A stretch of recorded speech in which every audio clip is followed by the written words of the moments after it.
Yeah, guys, before we get into Guardians, the NBA playoffs are in full swing, and every night delivers highlight-worthy performances, major momentum shifts, and can't-miss moments. Whether it's a game-winning shot or a breakout player, there's never been a better time to get on the action. FanDuel makes it easy to stay in the game before tip-off and live. With player props, performance trends, and same-game parlays, fans have more ways than ever to play smart and win big. Which players are showing up in the biggest moments, and how can you track their trending to build up your next bet, and what it looks like to combine live props mid-game based on how the action unfolds. If you got a read on somebody who's heating up, why not back it up with the same game parlay? New to FanDuel, it's the perfect time to sign up. Head to FanDuel.com/UCSS and place your first $5 bet. If it wins, you'll get $200 in bonus bets. You make every moment more with FanDuel, the official sports betting partner of the NBA. All right. It's funny, just hearing the words NBA playoffs kind of gives me a pit in my stomach right now. Yeah. Will you guys watch? And we're going to talk about yeah. I'm not watching. I I won't watch you nothing. dribble. I won't watch a single dribble. I barely checked the score yesterday to see who won the OKC series. Yeah. Not interested. I walked in, my dad was watching the TV. I said, oh, no, I got to go. He had the basketball He on. had the Nuggets, Denver Nuggets and OKC on. I didn't look at it. I had no messed my interest. stomach up. It's going to be two good series. I understand it may not be a sexy series, but two good teams. But it messed or me- four good teams. Good luck with the ratings, NBA. But this is what the NBA want. This is two and Careful three what you the ask NBA for. wanted. Careful First what you time ask in league for. history, they are guaranteed to have a seventh different champion in 7 years. This is what they want. And the Pacers. Ugh. That's gross. That's gross. All we had to do was perform. That's it. That's it. All you had to do. Boston's was got a show up. legitimate excuse. I mean, Yeah, right. they dug themselves a hole, but when you lose your best player, like if we're losing Donovan Mitchell after Game 5, we're not going anywhere either. And shame on us. Everybody thought, Big Nuggets, everybody thought, man, there was an inkling. You're like, wow, if this is the year. Tatum's injured. Yeah. We played terrific in the regular season against the Knicks. Windows are crazy, man. You never know. Man, shout out to the Oklahoma City Thunder that had Harden, Westbrook, and Durant and never sniffed a ring. They're going to get it this year. They're my pick to win it. We'll talk about the things that these four teams have in common. What do they have that the Cavs don't, other than more Heart, victories? toughness. But we got to start with the Reds and the Guardians. This is always a big series because it's the Ohio Cup, and the Guardians have owned the Ohio Cup during Tito's tenure. They won it last year, too. Tito was not in baseball. Now that Tito's back in Cincinnati, it looks like they're going to reclaim the Ohio's Cup for the first time in I think maybe 10 years, something like that. Anyhow, this weekend could not have been a bigger debacle for the Guardians. Not just did they lose 3 in a row, but it was to their in-state rival, and it was to Tito, frankly. Don't mistake it. And Will Benson. And, Will Benson and Tito must have got together and said, you ready to do this? And Tito looked at Will and said, I don't bat. Look at his numbers this You series. bat. So, and I think all 4 of them were curveballs. I'd have to have someone confirm that to me, but I'm pretty sure all 4 were curveballs. Here's the crazy thing about Will Benson, who homered in each of the 3 games, and was basically the difference in the series. Will Benson was, of course, a member of the Cleveland Guardians, Indians. I'm not sure if he ever was with the Guardians. First round pick in 16. The Guardians. So. He was. He was in the organization, and they gave up on him. They traded him. What I find entirely ironic is this is the position that the Guardians have never been able to figure out since Manny Ramirez. You can go around the diamond, and they've had a number of stars at just about every position. I mean, Hosey at third has locked it down.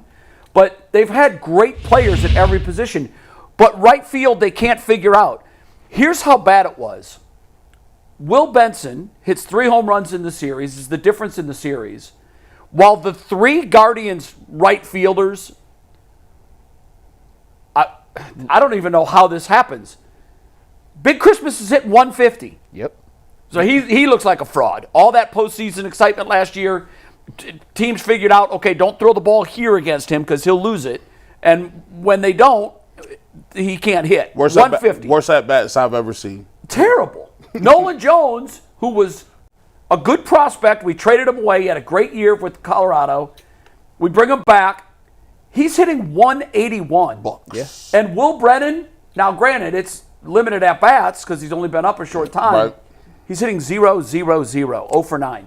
So you've got a 150, a 181, and a 0. Correct me if I'm wrong, Benson had more home runs that series than the entire right field position has hit for the Guardians this season. Yes. Jones has 2, Noel has 1. That's it. And Benson at 4 in the 3 games. It's unbelievable. It's something's got to change. Do you think it might be a Cleveland curse? Because you mentioned Nolan Jones, right? Might be the curse of Manny Ramirez. Nolan Jones was here. Yeah.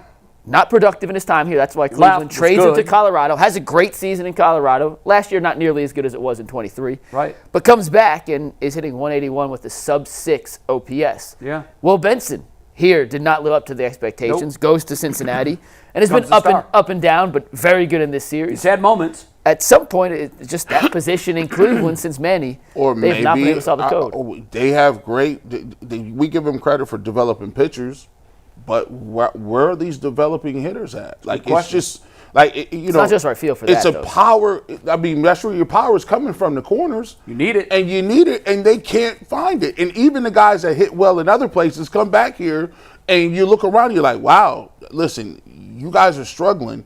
You know, I was watching Bull this morning, and Zach Meisel, and they was just talking about how the lineup is just struggling. Talking about, like, listen, like, can you imagine if you did have Josh Naylor, and you at least if Josh Naylor was back here, he'd probably be the 4 or 5 hitter right now. Yeah. Not probably. He 100%. Here's would what I be. don't understand about the lineup.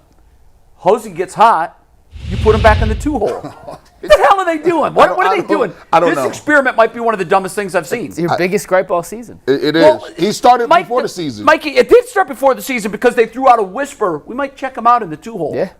Okay, put your best hitter in the 2-hole. Leave him there all year. You miss the playoffs. Camp Hosey at number 2. They're not making the playoffs.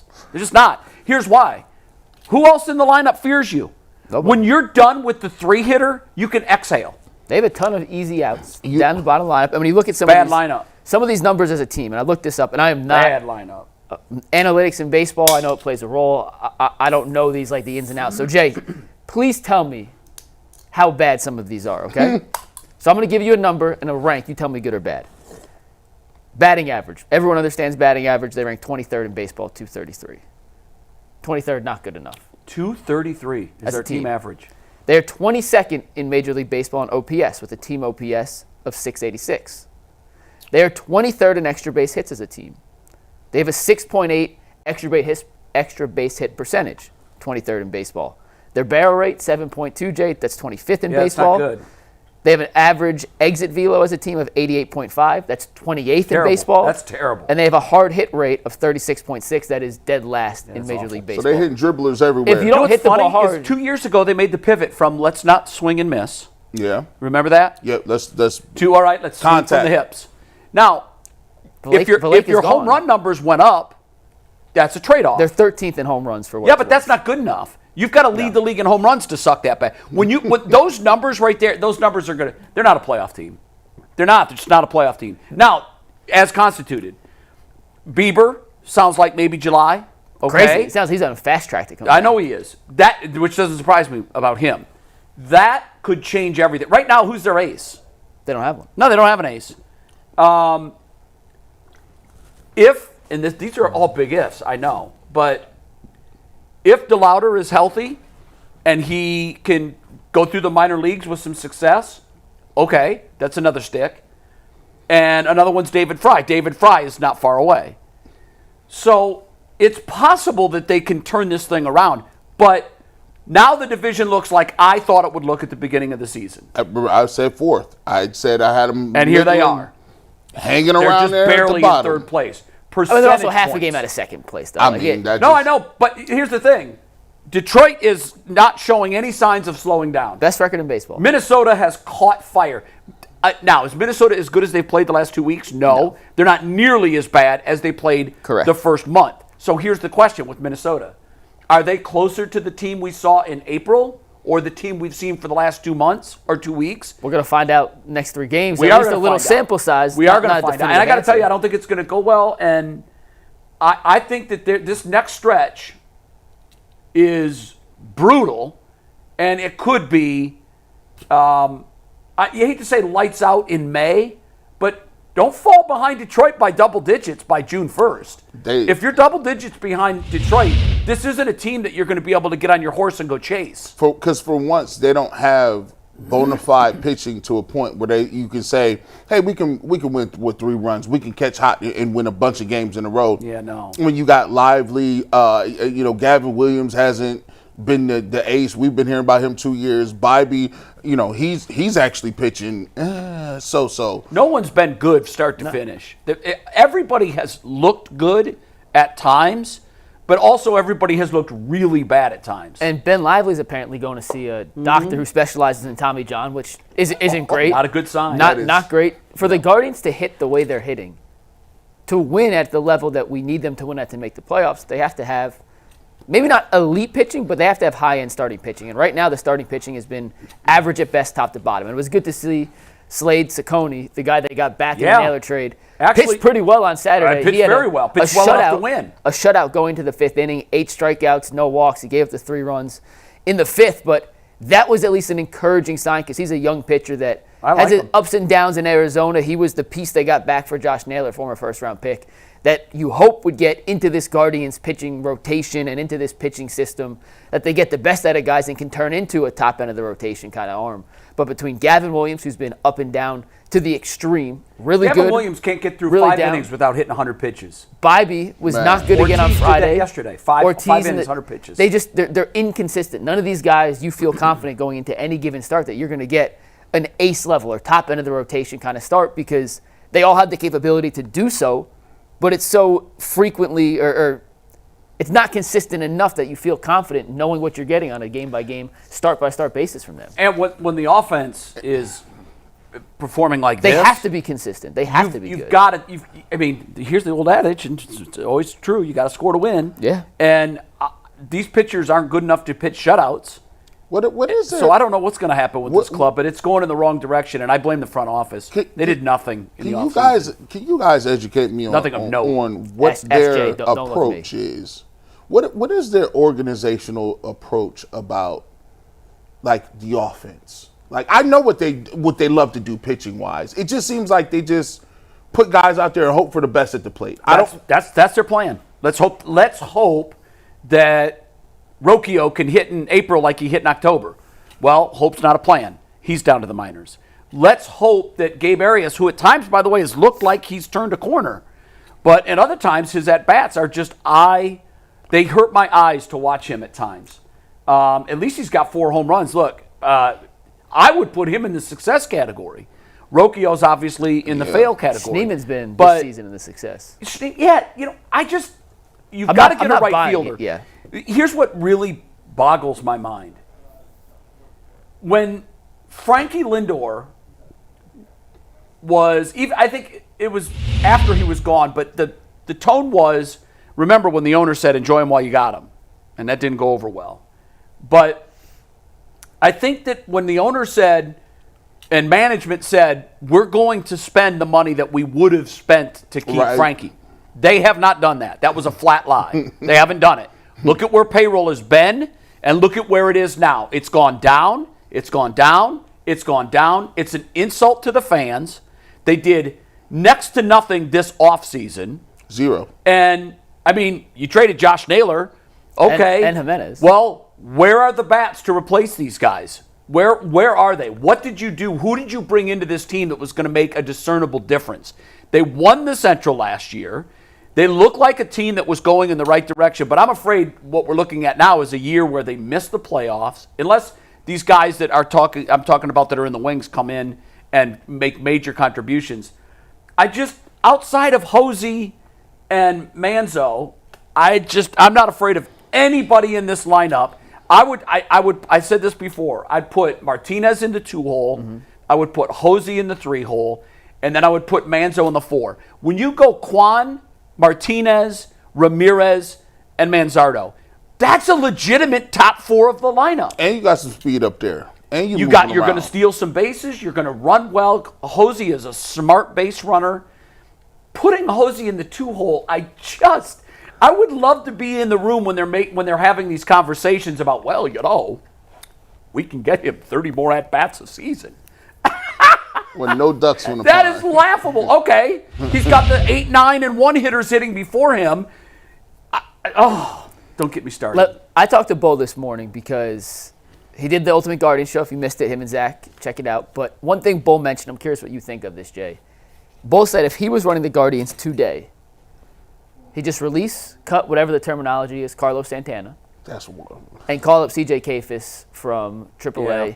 Because you have Lane Thomas coming up soon. You I know. bring Thomas up. With Kafis up, he plays first base, can play the corner outfield. He had another really good series in Columbus. Since he got called to AAA, he's got 3 home runs. He has an OPS over 1,000. He's like 1.086 or something like that. And Bull basically said he understood the move of Santana when they made it. See, He's coming off a good. I didn't. He was coming off a good season. He was, but He's the 100. Father Time is undefeated. And Bull says, listen, now, for whatever reason, 1 year to the next, his bat speed's down. His on-base percentage is still good because he draws walks, but because he's a 39-year-old former catcher, first baseman, he's slow as can be, so you need 2 hits to get him over anyway. Put him on so base, yeah. Teams aren't afraid to put him on base. If he takes a walk, they're not afraid. And he says you just have to hope that Kafis, who's hitting every level of the minors, can can continue at the major, which is a big if, fully granted. But he goes, I'm over the Santana experience. I'd like to see Kafis up. And you have to hope that when Thomas is back, and if you switch Kafis in for Santana, and David Fry comes back, then you have at least not 2-3 guys in the lineup you're afraid of, but 4.5, 5, Yeah. and then you deal with the rest. So what do you think about that? I don't hate any of that. I really don't. I do think that it's the right move to make to give up on Santana. The reason it won't happen is because front offices are always the last to admit it out loud. They know it. They're watching the same thing we're watching. They're seeing his diminished bat speed. They're seeing he's not turning on balls that he used to just absolutely crush. He's missing some meatballs. He's missing some very hittable pitches. There are some guys that you remember, like, how did that pitch not turn into something better than a slow grounder to second? Yeah. I feel like every time I go back in my head, it's like 7 to 10 are Santana right now. Got that slider bat speed. Yeah, and that's not good at the major league level. And so I understand that move, and I would do it too. I just don't think they're going to because, again, that would be saying, well, once again, we took a swing in the offseason and we missed it. How many guys, going back to the start of this show, where they signed someone in the offseason that came to Cleveland didn't pan out? All of them. Zanino, Bell, Bell, Santana. Those were their two. Well, last year they didn't really go after any because they swung and So missed they on Zanino and 0 Bell. for 3 on free agent I would say offensive signings since we've been during here? the course of this show over the last 3 years, when they have spent money, it's been a debacle. Now, Bourne and Swisher wasn't that good. Is that the same? I don't want to go back forever because I wasn't here. I was just that goes guys back, that I and could that goes at back a least. long time. But I mean, I don't know where this Encarnacion was great. They brought him in and he did what we had hoped and expected him to do. I just think that I'm telling you, I know it sounds like it's hyperbole because it's late May. It's May 19th. This next 10 days is critical. You better at least split these next 10 games because if you don't, you're losing ground on everybody in the division because everybody's playing good baseball right now. Yep. And then you are diminished to a hope. I hope Fry comes back and he's the same guy. I hope Thomas comes back and he's the same guy. I hope Bieber can get back on the hill. And you know what I'm afraid of? I don't know that it's worth the risk to rush Bieber back. Right. If you're 10 games out of first 10, place. 12 game, why would you come Why back? would you do that? Did he sign a 1 year? Is he a free agent after this year? He's got an option after 1 year. So you could talk to him and in theory say, hey, Shane, no need to rush. We need you more for next year, this season, maybe. Yes, a lost but in his cause. mind, he knows that if he comes back in July And pitches and well. is 7-1, that he exercises the option and he hits Yeah. free agency and gets Yeah. paid. Yeah. And so that I would imagine that's why he's racing to get back on the mound. Yeah. But if I'm the Guardians and I'm looking up at 3 teams and there's double digits between me and the first place team, he can't pitch every day. Well, you mentioned the next 10 days, right? It's Detroit, not in this order. It's Minnesota, Detroit, L.A., and then L.A. again, but the Angels clearly not in the same class as the Dodgers. So the next 3, that's a gauntlet. That is a gauntlet. And when you look at the overall records, and the question on the lower third was time to panic. I don't think it's time to panic Not yet, per yet. se. It's still too early in the season. Yeah. They're over 500. They have the 12th best record in baseball and the 20th best run differential. They are 4 games over 500 with a -20 run differential. We've said it a couple times, and it becomes more and more of a talking point the deeper we get into the season. Run differential is not the end-all, be-all stat. Jay, it's like plus minus. It tells a bit of the story. It's important. It doesn't tell the whole story, but you could look at. Well, they had a couple games where they were blown off the field. Exactly. So when you have it's not pitching, perfect, but you look at the teams with the best run differentials, the best records in baseball. The Guardians are the outlier. The Guardians are the team plus 500 100% in the red, and yeah, that rarely happens. you could win that way. It's just incredibly hard, and so many things have to break in a certain manner for you to sustain winning at that level. Yes. That over the course of a 162-game season, more often than not saying it's impossible, I'm just saying more often than not, that kind of catches up with you. It does. And it feels like right now we're at a teetering point of when those things that haven't gone in Cleveland's favor and some of the wins that they've been able to pull out that they probably shouldn't have, these next 10 games are going to be a good litmus test for, hey, are you better than that minus 20 run differential, or is that the team you guys actually are? At what point in time do you say, okay, we're not good enough to compete like we want to? I want to see some of these kids. I want to see DeLauder. I want to see Bazzana. I want to see all the young, all the guys that we hear about every single year, but they get stuck in the minor. Can we just see? Because if I can get some guys, and they may struggle this year, kind of like the Browns, you may struggle, but it may be a mini reset where you can at least see some of the dudes and get them some experience, and then they might be able to start in the major leagues next year. It's way too early for that now, though. I know. Like, You're way too early not for doing that that now. Yeah. But and you're not panicking now, and that is a panic move. I don't even think that's not even a panic move. That's a surrender move. That's like, okay, let's see what we have. Well, we're going to see in these next 10. I associate Gentleman's Punt with one team in town. And it's not the Guardians. See, right? Look, it's the Browns. Like they usually don't. They will play veterans until they are done. They will. Like you can struggle, but they're not going to just reset and say, no, we're waving the white flag. Now, I will say this. I said earlier that I don't think management is ready to say, okay, Carlos was a mistake and we're going to move on. But if he still looks like this at the All-Star break, You have to make the move. you got to do it. Yeah. You've got to just pull the trigger, and say, particularly if there's a huge gap between them and Detroit.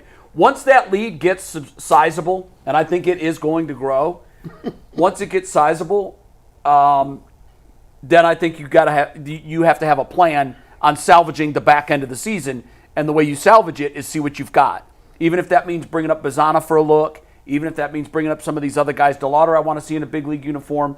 You know, remember too, and I know that some guys tear up all levels of it. Manzardo's a perfect example of this. Tear up all levels of hitting. He came up last year. He was a fail. You got to get the reps in, yeah. And he went back. And sometimes when the guys get the taste of the big league life, and then they have to go back, they don't like going back. Yeah. And sometimes it lights a fire. It sparks something inside them, and then they're up for good. Manzardo, I think, is up for good. The one thing that Manzardo, and I hate even bringing this up because he's got double-digit home runs and he's a power source, so you expect a lower average. But he's got to hit higher than he's hitting right now. And it's funny he just because has to. in the minors, Jason Lloyd told us, and not just Jason, but he's the one that brought this to my attention. He was a high average, lower power guy. It's actually flipped. Well, he's the weird We'll take back and forth. Well, I think what's happened is either his agent or someone, or he's just noticed this on his own. Bull talks about this all the time. Stephen Kwan is, I think, a guy who is a 4.5-tool player, close to becoming a 5-tool player. When he hits the market, if that home run number isn't substantially higher, he's going to get paid Good point. under what I think his true value is, because he's a two-way player. He is a Gold Glove winner, multiple Gold Glove winner. He runs the bases very well. He hits for average. He's got to start hitting for more power. And Manzardo said, you know what? If I have to lose 50 or 60 points on my average to hit home runs, that's what's going to build the big house, and that's what's going to make it so I have dynasty money. So no matter what happens after my next contract, I'm going to be good forever. But all that said, I know it sounds doom and gloom. Right now it looks doom and gloom. They're coming off that stretch where they look terrible the last really 4 days. But if they somehow can salvage these next 10 and just go 500, then I think we'll feel a lot better about where they're at. Yeah, because we're closer to getting some of those pieces back. But if they go 2-8 and all of a sudden they're 9 games out, I don't know where that goes from here. A double-digit lead is really hard to erase once you get into June, and even more rare once you get into July. But it's still early. They can still turn this around.